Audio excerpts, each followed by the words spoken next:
ഇന്ത്യയും പാകിസ്ഥാനും തമ്മിൽ സംഘർഷാവസ്ഥയിലൊക്കെ ആണെങ്കിലും കേരളത്തിലെ മുഖ്യധാര രാഷ്ട്രീയ പാർട്ടികളൊന്നും ഇതിനോട് പ്രതികരിച്ച് കാണില്ല. പ്രത്യേകിച്ച് മുസ്ലിം ലീഗ്. ഈ മുസ്ലിം ലീഗിൻ്റെ ഒരു പ്രതികരണം എന്താണെന്ന് അറിയാൻ കേരളത്തിലെ ജനങ്ങൾ ആകാംക്ഷയോടെ കാത്തിരിക്കുന്നു. ഇപ്പോൾ ശശി തരൂരിൻ്റെ പ്രതികരണം ഒഴിച്ച് നിർത്തിയാൽ കേരളത്തിലെ കോൺഗ്രസ് നേതാക്കളുടെയും വലിയ പ്രതികരണമില്ല. നേരത്തെ എം സ്വരാജിൻ്റെ ഒരു പ്രതികരണം വന്നത് യുദ്ധം ശരിയല്ല, യുദ്ധം വലിയ നാശമുണ്ടാക്കുന്നത്. എന്താണ് ഈ രാഷ്ട്രീയ പാർട്ടികൾ കുറച്ചുകൂടെ ദേശസ്നേഹപരമായിട്ടുള്ള നിലപാടുകൾ സ്വീകരിക്കാത്തത്? ദേശസ്നേഹത്തെക്കാൾ ഉപരി എനിക്ക് തോന്നുന്നു കുറച്ചുകൂടെ വെളിവോടുകൂടി പ്രവർത്തിക്കണമെന്ന് എനിക്ക് തോന്നുന്നു.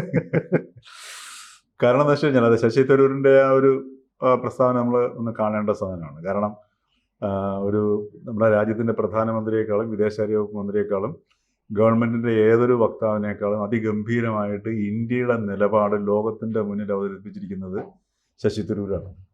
യാതൊരു സംശയമില്ല. എത്ര വ്യക്തതയോടും എത്ര ബ്യൂട്ടിഫുള്ളായിട്ടാണ് അദ്ദേഹം ഇന്ത്യയുടെ നിലപാടും അതിനകത്ത് എല്ലാം അടങ്ങിയിട്ടുണ്ട്. ഇനി കേരളത്തിലേക്ക് വരുന്ന സമയത്ത് നോക്കുകയാണെങ്കിൽ കേരളത്തിൽ ഒരു പക്ഷേ നമ്മൾ എടുത്തു നോക്കി രാജ്യത്തെ മുഴുവൻ എടുത്തു നോക്കിക്കഴിഞ്ഞാൽ ഈ പാകിസ്ഥാൻ നമ്മളിപ്പോൾ പഹൽഗാം ആക്രമണം എടുത്തു നോക്കിക്കഴിഞ്ഞാൽ പഹൽഗാമിൻ്റെ തുടക്കം മുതൽ പഹൽഗാമിൻ്റെ തുടക്കത്തിന് മുൻപ് ആസിഫ് മുനീറിൻ്റെ പ്രസംഗം, ആ പ്രസംഗം തുടങ്ങി ആ പ്രസംഗം തൊട്ടാണ് നമ്മളുടെ ഇപ്പോഴത്തെ നമ്മൾ ഇന്നെത്തി നിൽക്കുന്ന ഇൻഡോ പാക് യുദ്ധത്തിൻ്റെ അന്തരീക്ഷത്തെ നമ്മൾ വിലയിരുത്തേണ്ടത്. ആസിഫ് മുനീറിൻ്റെ പ്രസംഗം മുതൽ പാകിസ്ഥാൻ പട്ടാള മേധാവി ആസിഫ് മുനീറിൻ്റെ പ്രസംഗം മുതലെടുത്തുള്ള നമ്മൾ നോക്കിക്കഴിഞ്ഞാൽ വ്യക്തമായിട്ട് ഈ ഒരു ഹിന്ദു മുസ്ലിം വിരുദ്ധത ഉണ്ടാക്കുകയും സംഘർഷം ഉണ്ടാക്കുകയും സംഘടന ഉണ്ടാക്കുകയും രണ്ട് ചിന്താഗതിയാണ്, രണ്ട് വിഭാഗമാണ്, രണ്ട് രീതിയിലുള്ള മനുഷ്യരാണെന്നൊരു രീതിയിലുള്ള പ്രസംഗമാണ് ആസിഫ് മുനീറിന് അന്ന് റാവൽപിണ്ടി നടത്തിയത്. പഹൽഗാം ആക്രമണത്തിൻ്റെ സ്വഭാവം എടുത്ത് നോക്കുക. അതും ഇന്ത്യയിൽ വ്യക്തമായിട്ടൊരു ഹിന്ദു മുസ്ലിം സംഘടന ഉണ്ടാകാൻ വേണ്ടിയിട്ടാണ്. അതേപോലെ ഇപ്പോൾ പാകിസ്ഥാൻ ഉപയോഗിച്ചിരിക്കുന്ന ബൂൺയൂൺ അൺമസൂർ അവരുടെ ഓപ്പറേഷൻ സിന്ധൂറിന് ബദലായിട്ടിട്ടതാണ്. പക്ഷെ അതൊരു ഖുറാനിൽ നിന്നുള്ള ഒരു വാചകം എടുത്തിട്ടാണ് ആ പേര് കൊടുത്തിരിക്കുന്നത്.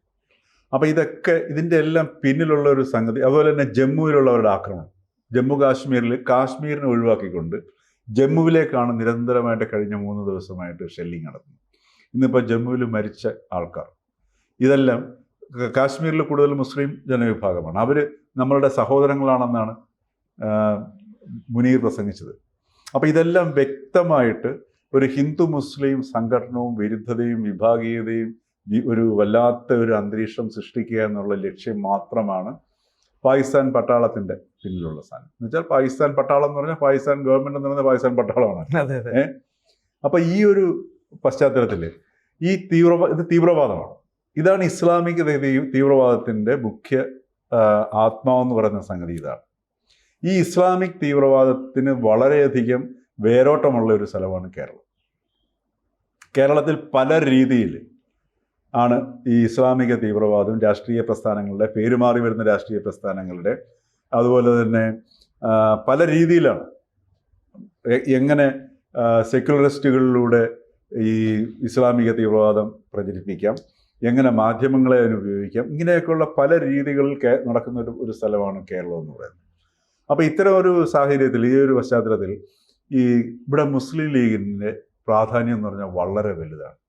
മുസ്ലിം ലീഗ് ഉദാഹരണത്തിന് കേരളത്തിലെ ഇപ്പോൾ കോൺഗ്രസ് ആണെങ്കിലും CPM ആണെങ്കിലും ഇപ്പോൾ 2 മുന്നണികൾ നയിക്കുന്ന പ്രധാന 2 കക്ഷികളാണ്. ഈ 2 പാർട്ടികളും കേരളത്തിൽ ഈ ഇസ്ലാമിക തീവ്രവാദത്തിനെ വളരെയധികം വളർത്തുന്നതിൽ നിർണായക പങ്ക് വഹിച്ചിട്ടുണ്ട്. അതിനകത്ത് യാതൊരു സംശയമില്ലാത്ത കാര്യമാണ്. ആ ഒരു സാഹചര്യത്തിൽ പോലും ഇപ്പം പേരിൽ മുസ്ലിം ലീഗ് ഉണ്ടെന്നുണ്ടെങ്കിലും മുസ്ലിം സമുദായത്തിൻ്റെ താല്പര്യത്തിന് നിൽക്കുന്ന രാഷ്ട്രീയ കക്ഷിയാണെങ്കിലും ഒരു മതേതര സ്വഭാവം പ്രകടമാക്കിയിട്ടുള്ളൊരു പാർട്ടിയാണ് മുസ്ലിം ലീഗ്. ഇപ്പോഴും അത് നശിച്ചിട്ടില്ല. കേരളത്തിലെ എല്ലാ മുഖ്യധാര രാഷ്ട്രീയ പ്രസ്ഥാനത്തിലും LDFൻ്റെ ഭാഗത്തായിരുന്നപ്പോൾ അല്ലെങ്കിൽ UDFൻ്റെ ഭാഗത്താണെങ്കിലും കേരളത്തിൻ്റെ മുഖ്യധാരയുമായിട്ട് ചേർന്ന് പോകുന്ന ഒരു രാഷ്ട്രീയ പ്രസ്ഥാനമാണ് മുസ്ലിം ലീഗ് എന്ന് പറയുന്നത്. പക്ഷേ ആ മുസ്ലിം ലീഗ് ഇവിടെ കേരളത്തിലെ തീവ്രവാദത്തെ പിടിച്ചു നിർത്തുന്നതിൽ മുഖ്യ പങ്ക് വഹിക്കുന്ന ഒരു രാഷ്ട്രീയ പ്രസ്ഥാനമാണ് മുസ്ലിം ലീഗ്. ആ മുസ്ലിം ലീഗിൻ്റെ ഭാഗത്തു നിന്ന് ഏറ്റവും ശക്തമായിട്ടുള്ള ഒരു നിലപാട് വരേണ്ട സമയമായിരുന്നു ഇത്. പക്ഷെ ആ സമയത്താണ് മുസ്ലിം ലീഗ് കേരളത്തിൽ കുറ്റകരമായ നിശബ്ദത പാലിക്കുന്നത്. അങ്ങേയറ്റം കുറ്റകരമായ നിശബ്ദത. ഉദാഹരണത്തിന് ഇന്ത്യയിലെ പ്രധാനമന്ത്രി നരേന്ദ്രമോദിയുടെ ഏറ്റവും ശക്തനായ എതിരാളി എന്ന് പറയുന്നത് ശക്തമായ ഒരു സ്വരമാണ്, പാർലമെന്റിലാണെങ്കിലും വിദേശത്തും ഒക്കെ കേട്ടിരുന്നൊരു സ്വരമാണ് ആരുടെ? അസദുദ്ദീൻ ഒവൈസിയുടെ. അതെ. പക്ഷേ പഹൽഗാം ആക്രമണത്തിന് ശേഷം മോദിയുടെ ശബ്ദത്തേക്കാൾ, പ്രധാനമന്ത്രി മോദിയുടെ ശബ്ദത്തേക്കാൾ ഉച്ചത്തിൽ ഉയർന്നേക്കുന്ന ശബ്ദം ഒവൈസിയുടെയാണ്. പാകിസ്ഥാൻ അരമണിക്കൂറല്ല ഇന്ത്യയുടെ പിന്നിൽ, അരനൂറ്റാണ്ട് പിന്നിലാണെന്ന് പറയുകയും ഈ പഹൽഗാം ആക്രമണത്തിന് ശക്തമായ തിരിച്ചടി, പാകിസ്ഥാനിൽ നിന്ന് ഒരിക്കൽ പോലും ഭീകരവാദം ഉണ്ടാകരുത് എന്ന രീതിയിൽ, ആ രീതിയിൽ മനസ്സിലാകുന്ന രീതിയിൽ ഇതിനെ തിരിച്ചടിക്കണമെന്ന് ആവശ്യപ്പെട്ടതും ഒവൈസിയാണ്. ശരി അല്ലേ? ഇപ്പോഴും ഒവൈസിയുടെ ശബ്ദം അതിശക്തമായി ഇന്ത്യയിൽ മുഴങ്ങി കേൾക്കുകയാണ് ചെയ്യുന്നത്. അത് നിർവഹിക്കുന്ന ഒരു റോൾ എന്ന് പറയുന്നത് വളരെ വലുതാണ്. ഇന്ത്യയുടെ വിശേഷിച്ച് ഇന്നത്തെ ഈ ഒരു പശ്ചാത്തലത്തിൽ വളരെ വലുതായ റോൾ. മാത്രമല്ല, ഇന്ത്യയിലെ പ്രതിപക്ഷത്തെ പോലും ഇന്ത്യയുടെ ശബ്ദം ഒന്നാക്കി നിർത്തുന്നതിൽ പോലും ഒവൈസിയുടെ ശബ്ദം സ്വാധീനിച്ചിട്ടുണ്ടാവും നമുക്ക് നിസ്സംശയം പറയാൻ പറ്റും. അപ്പോൾ അങ്ങനെ ഒരു സാഹചര്യത്തിൽ കേരളത്തിലേക്ക് വന്നപ്പം വളരെ നിസ്സാരമായ സംഭവങ്ങളിലും പിന്നെ ലോകത്തിൻ്റെ പല ഭാഗത്തുണ്ടാകുന്ന സംഭവങ്ങളിലൊക്കെ പ്രതികരിക്കുന്ന കോൺഗ്രസ് ആണെങ്കിലും ഇവിടുത്തെ രാഷ്ട്രീയ നേതാക്കളാണെങ്കിലും മുസ്ലിം ലീഗിൻ്റെ നേതാക്കൾ, ഇപ്പം കുഞ്ഞാലിക്കുട്ടി, ഇ ടി മുഹമ്മദ് ബഷീർ, അതേപോലെ തന്നെ വളരെ വിശാല ഹൃദയനും ഒരു വിശ്വപൗര ചിന്താഗതിയൊക്കെയുള്ള അബ്ദുൽ സമദ് സമദാനി, ഇവരൊക്കെ നിശബ്ദത പാലിക്കുന്നു. ഈ നിശബ്ദത യഥാർത്ഥത്തിൽ എന്തുകൊണ്ടാണെന്നുള്ളതാണ് നമ്മൾ അന്വേഷിക്കേണ്ടത്. എന്ന് വെച്ചാൽ ഇസ്ലാമിക തീവ്രവാദ വിഭാഗങ്ങൾ കേരളത്തിൽ വളരെ ശക്തമാണ്.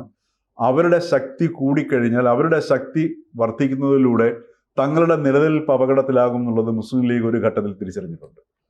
അതുകൊണ്ട് തന്നെ ഇസ്ലാമിക തീവ്രവാദ സ്വഭാവത്തിനോട് ചേർന്ന് നിൽക്കുന്ന പല നിലപാടുകളിലേക്കും വളരെ മയപ്പെട്ട രീതിയിൽ പോലും പല സന്ദർഭങ്ങളിലും സന്ധി ചെയ്യേണ്ട ഒരവസ്ഥയും ഇവിടെ മുസ്ലിം ലീഗിന് വന്നിട്ടുണ്ട്. അത് വളരെ അപകടകരമാണ്. ഈ മുസ്ലിം ലീഗിനൊപ്പം തന്നെ ശശി തരൂർ പറഞ്ഞൊഴിച്ചാൽ കേരളത്തിലെ മറ്റ് കോൺഗ്രസ് നേതാക്കളും മിണ്ടുന്നില്ലല്ലോ. അവരോട് കുറച്ച് പറയണ്ടേ? അതെ, ഇതാണ് അതിൻ്റെ പ്രശ്നം. കാരണം എന്ന് വെച്ച് കഴിഞ്ഞാൽ ഇപ്പൊ കോൺഗ്രസിന്റെ ഇപ്പൊ ഇവിടുത്തെ കേരളത്തിലെ KPCC പ്രസിഡന്റിനെ നിയമിച്ചത് നോക്കുക, അല്ലേ? അതെ. അപ്പോൾ എൻ്റെ ഒരു സുഹൃത്ത് നിന്ന് ഒരു ലേഖനം എഴുതിയിരിക്കുന്നത് ഓപ്പറേഷൻ ക്രിസ്ത്യാനി എന്നാണ് എഴുതിയിരിക്കുന്നത്. ഒന്നാലോചിച്ചോ, കോൺഗ്രസിനെ പോലെ പാരമ്പര്യമുള്ള ഒരു മുഖ്യധാര രാഷ്ട്രീയ പ്രസ്ഥാനത്തിന്റെ പ്രസിഡന്റിനെ നിശ്ചയിക്കുന്ന സമയത്ത് മതത്തിനാണ് പരിഗണന കൊടുത്തിരിക്കുന്നത്. അപ്പൊ ഇവിടെ കേരളത്തിലെ രാഷ്ട്രീയ പാർട്ടികൾ മതത്തിനെ പ്രയോഗിച്ചുകൊണ്ട് എങ്ങനെ വോട്ട് നേടി അധികാരത്തിൽ വരാം എന്നുള്ളതാണ് ലക്ഷ്യം വരുന്നത്. അപ്പോൾ അതാണ് ഇപ്പോൾ കേരളം നേരിടുന്നൊരു പ്രശ്നം. അത് തന്നെയാണ് ലീഗിനെയും ബാധിക്കുന്ന പ്രശ്നം. ഇവിടുത്തെ കോൺഗ്രസ് നേതാക്കളെയും, ഇപ്പം ഉദാഹരണത്തിന് പിണറായി വിജയൻ പോലും വളരെ ശക്തമായിട്ട് പറഞ്ഞിരിക്കുന്നു. എന്താണ്? കേന്ദ്ര ഗവൺമെന്റിനോടൊപ്പം നിൽക്കണം, രാജ്യ താല്പര്യത്തിന് വിരുദ്ധമായ ശക്തികളെ ഒന്ന് ചേർന്ന് ചേർക്കണമെന്ന് അദ്ദേഹം വളരെ നിസ്സംശയം പറഞ്ഞിരിക്കുന്നു. അപ്പൊ എല്ലാ കാലവും BJP എതിർക്കുന്ന ഒരു മുഖ്യമന്ത്രി പിണറായി വിജയൻ പോലും നിലപാട് മാറി, അല്ലേ? അതെ. അപ്പൊ അദ്ദേഹത്തിന് ഇപ്പൊ ആർക്കെങ്കിലും എതിര് പറയാൻ പറ്റില്ല. അപ്പോൾ ഇവിടെ കാണുന്ന സംഗതി മുസ്ലിം ലീഗും ഇവിടുത്തെ വിശേഷിച്ച് മുസ്ലിം ലീഗിന്റെ വളരെ ഉദാഹരണത്തിന് ഇപ്പം ഓരോ വിഷയങ്ങളുണ്ടാവുന്ന സമയത്ത് മുസ്ലിം ലീഗ് പ്രതികരിക്കുന്നുണ്ട്. അതിൽ പല പ്രതികരണങ്ങളും പൊതുസമൂഹത്തിന്റെ പിന്തുണ നേടുന്നതിന് മുസ്ലിം ലീഗിന് കഴിഞ്ഞിട്ടുണ്ട്. അപ്പോൾ അങ്ങനെയൊക്കെയുള്ളൊരു സാഹചര്യം നിലനിൽക്കുന്ന സമയത്ത് ഇപ്പം നമ്മുടെ കേരളത്തിന്റെ കഴിഞ്ഞകാല മന്ത്രിസഭകളിലേക്ക് എടുത്തു നോക്കിക്കഴിഞ്ഞാൽ നല്ല നിർണായകമായ വകുപ്പുകൾ, വിദ്യാഭ്യാസം, പൊതുമരാമത്ത് തുടങ്ങിയിട്ടുള്ള നിർണായകമായ വകുപ്പുകൾ തന്നെ നിയന്ത്രിച്ചിരുന്ന ഒരു രാഷ്ട്രീയ പ്രസ്ഥാനമാണ്. അതിൽ ഒരുപാട് നല്ല നേതാക്കന്മാരുണ്ട്, ജനസമ്മതിയുള്ള നേതാക്കന്മാരുണ്ട്. അപ്പൊ അതുപോലെ തന്നെ പാണക്കാട് ശിഹാബ് അവിടെ ഫാമിലി, അപ്പൊ അവരുമൊക്കെ വാസ്തവത്തിൽ ഈ പറഞ്ഞതുപോലെ ഒരു തീവ്രവാദവുമായിട്ട് യാതൊരു ഒരു ചേർച്ചയും ഇല്ലാതെ നിൽക്കുന്നൊരു സംഗതിയാണ്. പക്ഷെ ഇവിടെ ഈ പഹൽഗാം ആക്രമണത്തിന്റെയും അല്ലെങ്കിൽ ഇന്നിപ്പോ ഈ പാകിസ്ഥാനിട്ടിരിക്കുന്ന ബൂനിയൂൺ അൺമസൂർ അതുൾപ്പെടെ എല്ലാം ചെയ്തിരിക്കുന്നത് ഈ മുസ്ലിം മതവികാരത്തെ തീവ്രവാദവുമായിട്ട് വളരെ തന്ത്രപൂർവ്വം ചേർക്കുന്ന ഒരു സംഗതിയാണ് കാണുന്നത്. അപ്പൊ ഇവിടെ മനസ്സിലാക്കേണ്ടത് ഇസ്ലാമിക തീവ്രവാദം എന്ന് പറയുന്നത് മനുഷ്യത്വ വിരുദ്ധമാണ്, അല്ല ഇസ്ലാം വിരുദ്ധവും മറ്റുള്ള സംഗതിയായിട്ടല്ല കാണേണ്ടത്, ഇസ്ലാം വിരുദ്ധവുമാണ്. അപ്പൊ അതിനെതിരെ ഏറ്റവും കൂടുതൽ ഈ മുസ്ലിം അല്ലെങ്കിൽ ഇസ്ലാമിക വിശ്വാസികൾക്ക് അല്ലെങ്കിൽ മുസ്ലിം മതത്തിന്, മുസ്ലിങ്ങൾക്ക് ഏറ്റവും ദോഷകരമാകുന്ന ഒരു പ്രതിഭാസമാണ് ഇപ്പോൾ സംഭവിച്ചുകൊണ്ടിരിക്കുന്നത്.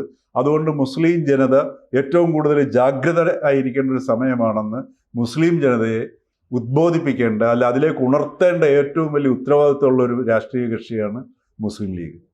അവിടെയാണ് അതിൻ്റെ മതേതരത്വ സ്വഭാവം കാണിക്കേണ്ടത്. ഒരു യഥാർത്ഥ മുസ്ലിം ഒരിക്കലും മനുഷ്യത്വ വിരോധിയല്ല, ഇത് മനുഷ്യത്വ വിരോധിയാണ്. മനുഷ്യത്വ വിരോധമായിട്ടുള്ള പ്രക്രിയയിലാണ് ഇവർ ഏർപ്പെട്ടിരിക്കുന്നത്. അപ്പോൾ യഥാർത്ഥ ഇസ്ലാം അല്ലെങ്കിൽ ഒരു നല്ല മുസ്ലിം എന്ന് പറയുന്നത് ഇപ്പോൾ നാം കാണുന്ന ഈ പാകിസ്ഥാൻ ബോധപൂർവം ഇന്ത്യയിൽ ഉണ്ടാക്കാൻ ശ്രമിക്കുന്ന വികാരത്തിന് അടിപ്പെട്ടു പോവുകയല്ല വേണ്ടത്.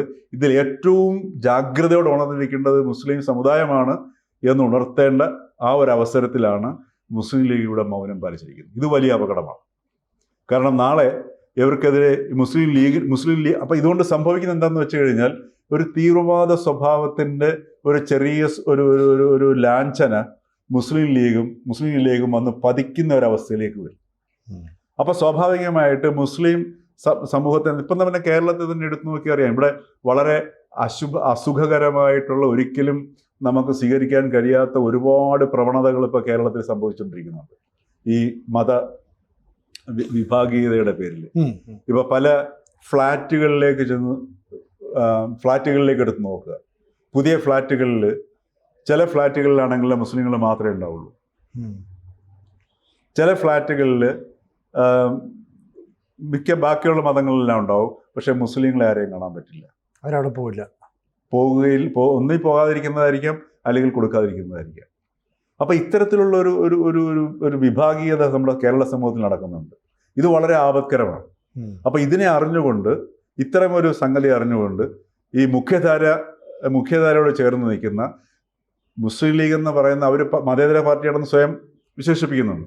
അതൊരു പരിധിവരെ ശരിയുമാണ്. അപ്പോൾ അവരിൽ ഏറ്റവും വലിയ ഉത്തരവാദിത്തമാണ് ഒവൈസിയുടെ അത്രയും അല്ലെങ്കിൽ പോലും ശക്തമായിട്ട് രാജ്യത്തിനോടൊപ്പം നിൽക്കുന്നു. ഇത് ഇന്ത്യക്കാർ ഒന്നിച്ചു നേരിടേണ്ടതാണ്. ഇത് മനുഷ്യത്വത്തിനെതിരെയുള്ള യുദ്ധമാണ്, ഭീകരതയ്ക്കെതിരെയുള്ള യുദ്ധമാണ് ഇന്ത്യ നടത്തുന്നത്. പാകിസ്ഥാൻ ജനതയ്ക്കെതിരെയുള്ള യുദ്ധമല്ല, പാകിസ്ഥാനോടുള്ള യുദ്ധമല്ല, ഇത് ഭീകരതയ്ക്കെതിരെയുള്ള യുദ്ധമാണ് നടത്തുന്നത് എന്ന ഒരു ഉണർവിലേക്ക് പൊതുസമൂഹത്തെയും ഒപ്പം മുസ്ലിം സമുദായത്തെ ഉണർത്തേണ്ട ഏറ്റവും വലിയ ഉത്തരവാദിത്വം മുസ്ലിം ലീഗിനാണ് എന്നുള്ളത് അവർ ഓർക്കേണ്ടതാണ്.